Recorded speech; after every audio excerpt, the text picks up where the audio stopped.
Assalamualaikum warahmatullahi wabarakatuh. Pada hari ini, Ana nak sambung lagi untuk perkongsian ilmu yang seterusnya. Tajuk untuk perkongsian ilmu yang pada hari ini adalah is it she or him belong me? Yang mana kalau bila kita, siapa yang mungkin yang faham maksud di sebalik tajuk yang akan Ana rungkaikan ataupun Ana kupaskan sebentar lagi, kita ni dalam kehidupan kita sentiasa diberi pilihan. Sentiasa diberi pilihan, sama ada kita nak pilih yang baik ataupun yang buruk, itu adalah pilihan. So, pendek kata, dalam hidup ni tidak ada yang orang cakap, tidak ada yang sesuatu perkara tu tak ada pilihan. Sebagai contoh, kita lapar, kita nak makan. Adakah makanan itu datang sendiri tanpa kita usaha ataupun kita kita usaha untuk mendapatkan makanan dan mengisi perut kita. Macam itulah. Okey. Untuk tajuk kali ni, Ana ingin kupaskan berkaitan adakah seseorang ataupun adakah individu tu adalah milik kita. Orang cakap, adakah dia tu yang terbaik untuk kita? Is it she or him the best for me ataupun for all lah.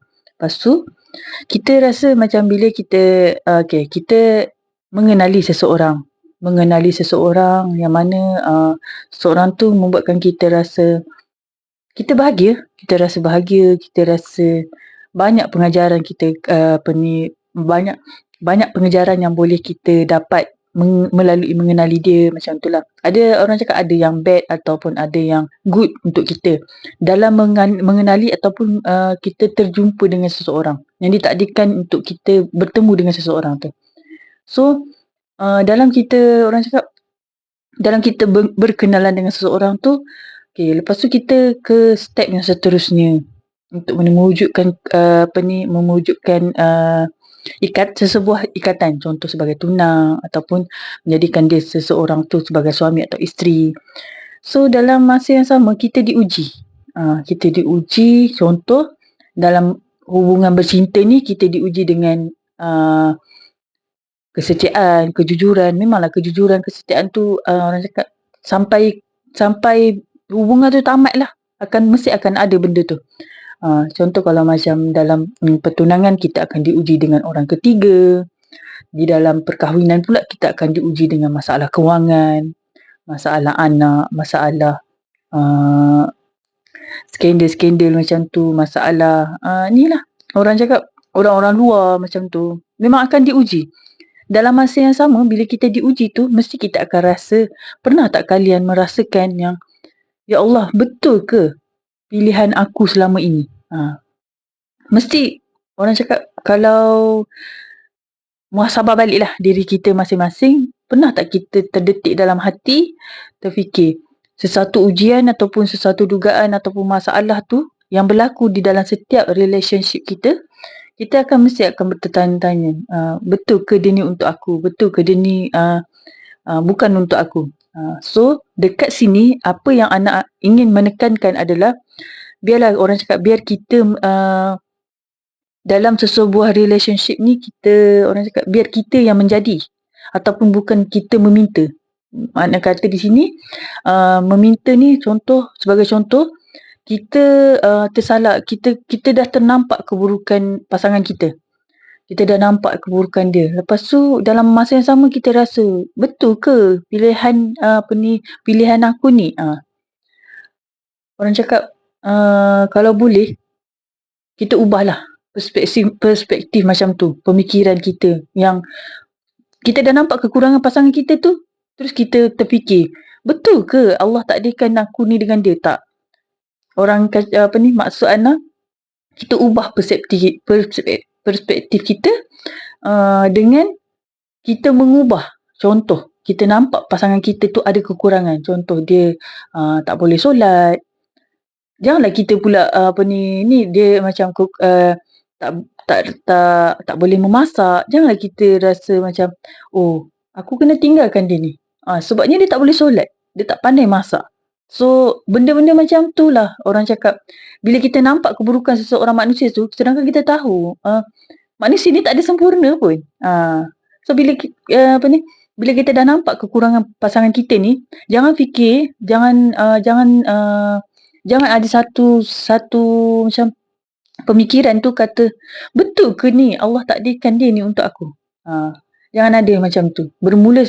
Mulai pada hari ini, bila kita nampak kekurangan seseorang, buat imah dia tu sebagai boyfriend kita, buat imah dia sebagai kawan kita, tunang kita, suami kita, isteri kita, bila kita nampak kekurangan seseorang tu, kita bukannya automatik kita menghindari ataupun mempersoalkan pertemuan yang Allah berikan, Allah takdirkan untuk kita.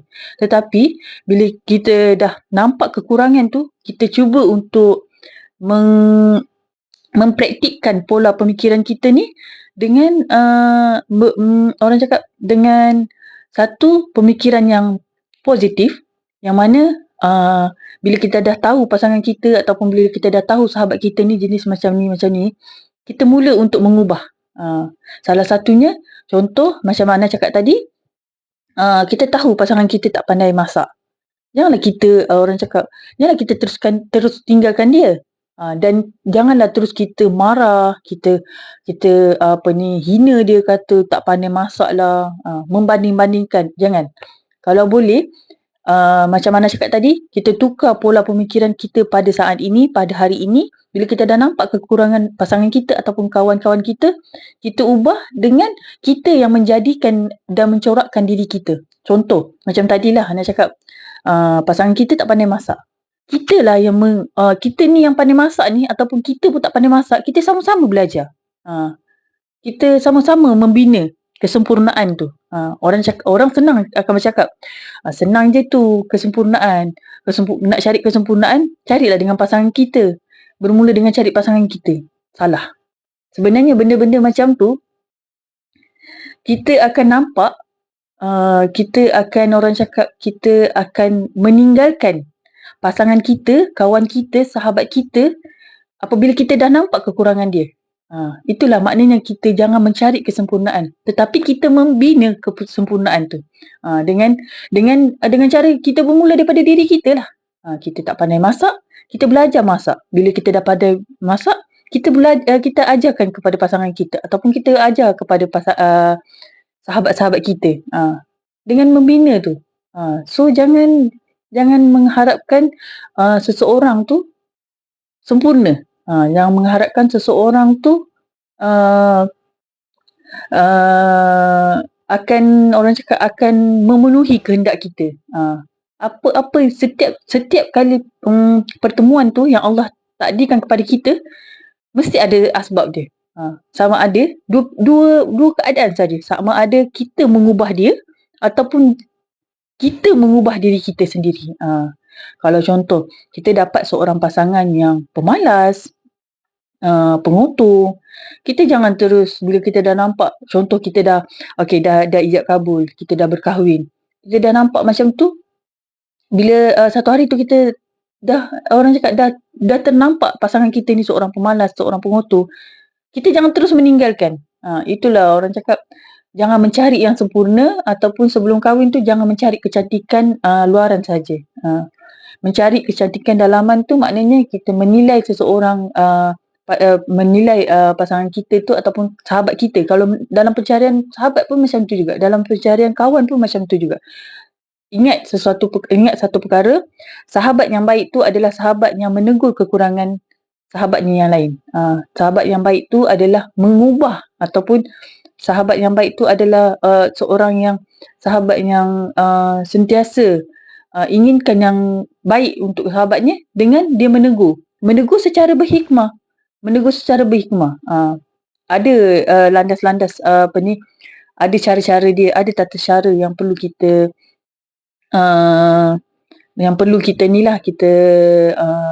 ikuti, ataupun ada proses-proses dia dalam kita menyampaikan ataupun kita menegur seseorang tu. Jangan terus, nada dan intonasi kita tu pun adalah mempengaruhi untuk seseorang itu berubah.